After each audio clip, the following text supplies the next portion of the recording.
जय हिंद दोस्तों, स्वागत है आपका डिफेंस भर्ती चैनल पर। मैं आर्मी रिटायर्ड राकेश कुमार। आज मैं आपको इस वीडियो में बताऊंगा कि आर्मी में जाने के लिए आपको क्या क्या करना पड़ेगा। पूरी जानकारी मैं आपको इस वीडियो में बताऊंगा, सो इस वीडियो को अंत तक जरूर देखिए। तो दोस्तों, बात करते हैं आर्मी में जाने की। सबसे पहले आपकी एजुकेशन की बात करते हैं। दोस्तों, अगर आप मान लो आर्मी जीडी की तैयारी कर रहे हैं तो आपका 10th पास होना बहुत ही जरूरी है। और अगर आप क्लर्क की तैयारी कर रहे हैं, आर्मी क्लर्क के लिए तैयारी कर रहे हैं, तो आपका +2 होना बहुत ही जरूरी है। यानी कि +2 आपका clerk, SKT, store keeper, NA, nursing assistant, या इसी तरह से अगर आप तैयारी कर रहे हो तो आपका +2 होना बहुत ही जरूरी है। तो अभी उसके बाद बात करते हैं दोस्तों आपके हाइट, वेट और चेस्ट की।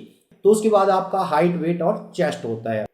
तो जो अगर हम बात करते हैं, यानी कि आपकी हाइट जो है 163 जो है, कम से कम 163 आपकी हाइट होनी चाहिए। अभी हाइट का क्या रहता है कि आपके एरिया के ऊपर डिपेंड करती है। अगर आप पहाड़ी इलाके के हो तो उसमें आपको कुछ छूट दी जाती है, और या अगर आप रिलेशन की भर्ती देख रहे हैं तो उसमें आपको ये आपके एरिया के मुताबिक जो है चेंज होती रहती है।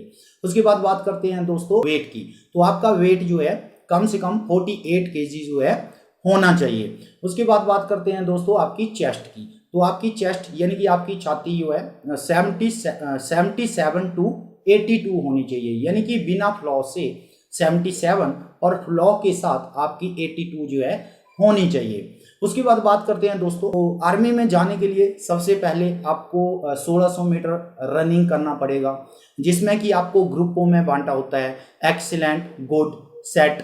लेकिन अगर हम बात करें तो आपको कोशिश करना है कि आप एक्सीलेंट में आए, राइट। अगर आप एक्सीलेंट में आते हैं तो आपको वहां से रनिंग के मिलते हैं 60 मार्क्स, राइट। तो अगर आप एक्सीलेंट आते हैं तो रनिंग के 60 मार्क्स मिलते हैं। फिर अगर आप गुड आते हैं तो फिर इसी तरह से आपके कम होते जाएंगे।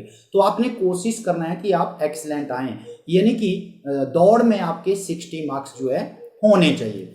उसके बाद बात करते हैं दोस्तों आपके चिनअप की, यानी बीम की। तो वो आपके होते हैं 10 बीम। तो अगर आप 10 बीम लगा जाते हो तो आपको वहां से मिलते हैं 40 मार्क्स, यानी कि 40 मार्क्स का आपका बीम होता है। तो उसमें भी आपने कोशिश करना है कि आप 10 बीम लगाएं। तो आपने जब आप प्रैक्टिस कर रहे होते हैं, यानी कि ग्राउंड में प्रैक्टिस कर रहे होते हैं, तो कम से कम आपने प्रैक्टिस जो है 12 या 13 बीम की जो है करनी है। यानी कि अगर आप 12 या 13 बीम यहाँ पे लगा रहे हो तो जब आप रैली के लिए जाओगे तो आप वहां पे आसानी से जो है 10 बीम निकाल लोगे। उसके बाद आपको क्या करना पड़ता है, बैलेंस, यानी कि जिग जैक आपको जाना पड़ता है। उसके बाद आपको 9 फीट जो है डिच करना पड़ता है। उसके बाद आपका होता है मेडिकल टेस्ट, यानी कि फिजिकल टेस्ट के बाद आपका होता है मेडिकल टेस्ट। तो उसके बाद आपके मेडिकल में आपके क्या है, पूरे बॉडी के पार्ट जो है चेक किए जाते हैं, यानी कि मेडिकल में आपके बॉडी के सारे पार्ट जो है चेक किए जाते हैं। उसके बाद बात करते हैं दोस्तों, जो मेडिकल में फिट हो जाते हैं उसके बाद आपका रिटन टेस्ट जो है होता है। तो रिटन टेस्ट में क्या है कि अगर आप जीडी की भर्ती देख रहे हो तो आपको क्या करना है कि आपको 10th का जो है 10th लेवल का जो सिलेबस होता है वो आपको जीडी में जिसमें आपका जीके आ गया, सामान्य ज्ञान आ गया, आपका मैथ आ गया। यानी कि जीडी का जो टेस्ट होगा वो आपका पूरा मैट्रिक के लेवल में होगा।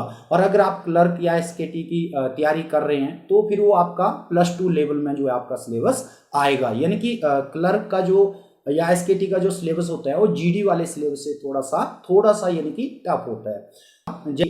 उसके बाद बात करते हैं मेरिट की। तो मेरिट लिस्ट की, तो जो लड़के ग्राउंड में 100 मार्क्स लेके आते हैं तो उनके लिए मेरिट में आना इजी हो जाता है।